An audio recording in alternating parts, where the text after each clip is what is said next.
Two, hard, go planet! By your powers combined, I am Captain Planet! Captain Planet, he's our hero. Gonna take pollution down to zero. Well, hello. Yeah, it's apparently Global Comics Month. At least that's the hashtag that's going around on Twitter. And we are going to take a look at Captain Planet #1 from Marvel Comics. I figured I would just go ahead and do a real quick 15-20 minute discussion about what I read in this comic as for some content and to tie it in with Global Comics Month, because I would say this ties in. So, I mean, let's talk about who Captain Planet is first, okay? I mean, that's pretty important. There may be somebody listening to this that's never heard of Captain Planet before. So what is or who is Captain Planet? So I grabbed us some facts off of Wikipedia to kind of give you an idea of the background behind Captain Planet. So this was an animated television series. It says it was created by Barbara Pyle and Ted Turner, developed by Barbara Pyle, Nicholas Boxer, Tom Beers, Andy Hayward, Robbie London, Bob Forward, and Cassandra Schaffalson. It's also produced by Turner Program Services and Deke Enterprises. First aired September 15th of 1990. There's 6 seasons total, but the first series ended December 5th of 1992. But altogether, there was looks like a little over 100 episodes. The television show was Captain Planet and the Planeteers. This comic is actually called Captain Planet and the Planeteers #1. Now, my personal history with Captain Planet and the Planeteers, I remember catching this on television, and I want to say it was in the mornings. The place I'm living at in 1990, we have cable, so we're able to watch, network channels and some cable channels as well. So we were getting TBS at the time. I know Captain Planet was in there, and I watched it every once in a while. It wasn't a show I was always interested in, but I can remember definitely watching a few episodes of it. So, yeah, I've got a little bit of history with the show, a little bit of familiarity. I mean, really, Captain Planet is widely known. If you were a kid back in the 90s, you would heard of Captain Planet, trust me. Okay, let's talk about the comic here. So the characters in the comic, let's talk about the protagonists. One of the first people we're going to meet in this comic is Gaia, who is the spirit mother of the Earth. She plays an important role of getting all of the Planeteers together. So who are the Planeteers? Well, there are 5 of them, okay? There's Kwame, who comes from Africa, who has the power of Earth. Then we have Wheeler, who is from the United States, who has the power to control fire. Lenka, who is from the Soviet Union, who has the power of wind. Guy, from Asia, who has the power of water, and then Mati, who has the power of heart, and Mati is from Brazil. Now, it's not like these kids have powers already. Gaia is going to give them powers, and we'll talk about that. That whole origin is actually covered in the comic. Then we have Captain Planet, who, with the Planeteers, when they combine their power, it becomes a sentient being uses all of the powers from their rings, basically their champion, to fight whatever baddie needs to be fought. Now, the antagonists in this, there are a host of Captain Planet villains, but we're only going to meet one of them. Well, I should say 2. We're going to meet 2 of them in this comic. That's Hoggish and Rigger. Hoggish is like this pig-looking man, and Rigger is just like this. He looks like a trucker who got in with the wrong crowd. And he's just kind of like Hoggish's sidekick. So we're not going to see much from him. I don't even put it in the synopsis, but Rigger ends up getting dumped into a trash can unceremoniously by Captain Planet in the book. But there's your 2 villains of this piece. So let's go ahead and we'll talk about what happens in the comic, and then I'll kind of give you some of my notes at the end of what I thought of this thing. So Captain Planet and the Planeteers #1, cover date October of 1991. Our writers here are Barry Dutter and Jim Salicrup, penciled by Jose Delbo, inked by Mike DiCarlo, and lettered by Jim Massara, and then Brad Venkata on colors. That synopsis is coming up, but first let me talk about Amazon Music. If you're looking for a good platform that can fill those musical needs, Amazon Music has you covered. If you head to getamazonmusic.com/W2M Network, you can get a free 30-day trial where you can check out over 70 million songs. That's getamazonmusic.com/W2M Network for that free 30-day trial. We open this up with Hoggish and Rigger piloting this AT-AT-esque walker. I mean, it's, if you know Star Wars, it's those big things with 4 legs. It's just kind of going across the countryside. It's heading towards the ocean, and it's chopping down trees on its way through. It's huge, massive machine. Hoggish is planning on heading into the ocean and drilling for oil. Now, deep below the Earth sleeps Gaia, the spirit of Earth, who has been apparently asleep for 100 years. And she's awoken by a leak in her roof, which is caused by Hoggish's drilling, I'm guessing. When she discovers the cause of this leak, and then she also finds out that the Earth has been suffering, she unleashes 5 rings of power out to 5 kids across the planet. Kwame from Africa, Guy from Asia, Wheeler from North America, and Linka from the Soviet Union, and Mati from South America. That was directly from the comic.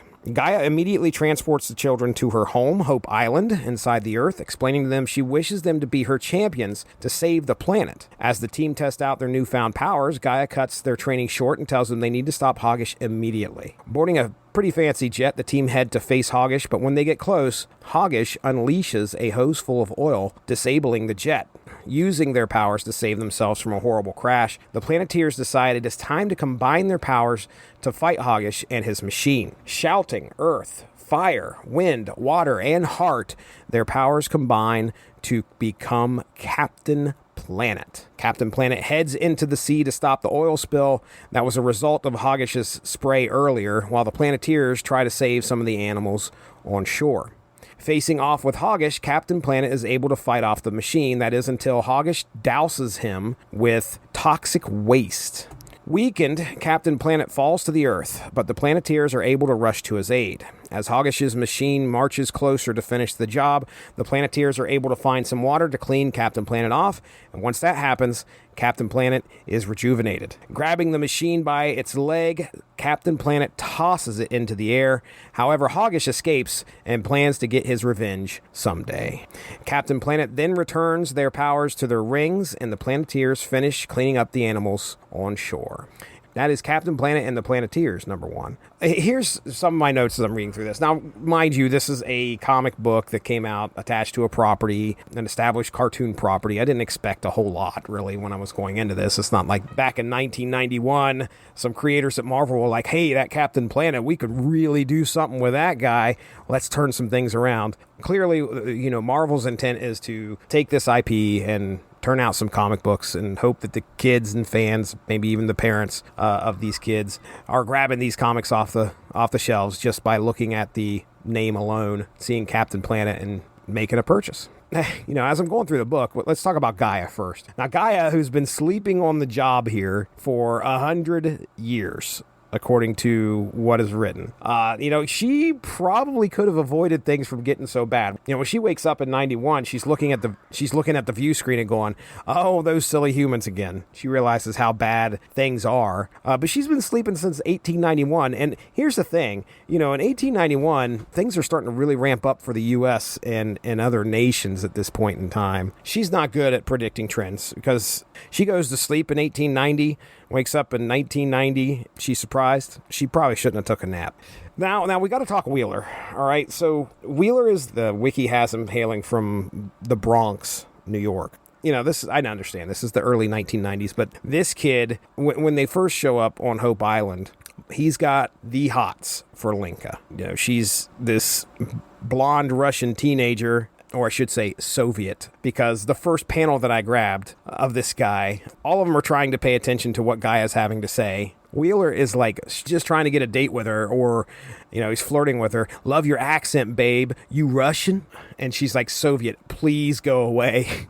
There's an incident where they're testing out all their powers, and Guy ends up like soaking him with a bunch of water, and his response is, nice job, toots. I'm all wet. At one point, Linka, I think, as they're in the jet and they're flying towards Hoggish, Linka yells, Wheeler, take out the door. And Wheeler goes, you got it, Ruski Tootsie. Ruski Tootsie. But at the end of this, we get I don't know, we call this a clap back. It's just funny to watch, you know, these writers, see how these writers are handling this. You know, I'm sure the intent is to, like, get Wheeler over as this obnoxious American, I guess. He does come off the only ones that kind of have this distinct personality. The rest of them are like, oh, hey, I got powers. Let's do this to championing the earth. Well, yay. But at the very end, when they're cleaning up the animals on shore, Wheeler's like, why do we have to clean this up? This isn't our mess. And Linka's like, because we care. My sweet imperialist dog.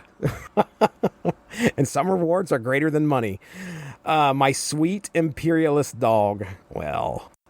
So my other point, as they're heading to fight Hoggish, again, this is them in the plane. They just found out they've got these powers. Guy sent them off. Wheeler's just talking to the team, and he says the word firefight, in which his ring all of a sudden proceeds to catch part of the cabin on fire, and he gets admonished by G, who says, if don't say the word fire until you actually mean it, or something along those lines.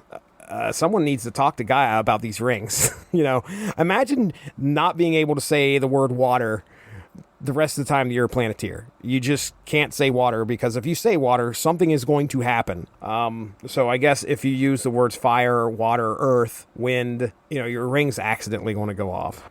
A bit of a problem, if you ask me. The other thing I have here, Hoggish having thousands of gallons of toxic waste on board his oil drilling machine, I guess just for fun. I mean, it is Hoggish. He's a over-the-top villain, but, I understand the oil because they're drilling oil up, and he's able to use that oil as a weapon to kind of fight off the jet, or, to kind of douse the jet with and disable it. But just having toxic waste to use against Captain Planet, that is evil. The kids cleaning up the animals afterward, after this is all said and done, we get this one panel where they're all cleaning these animals, and I'm going to tell you, that's a fun misconception. As a kid, you see something like that, these animals love the fact that they're cleaning them up. And I'm sure that animals have some way of showing their appreciation, but I really doubt an oil-covered, pissed-off pelican is going to even let you touch it. So you need to get the veterinarians in here. Just my cynical approach.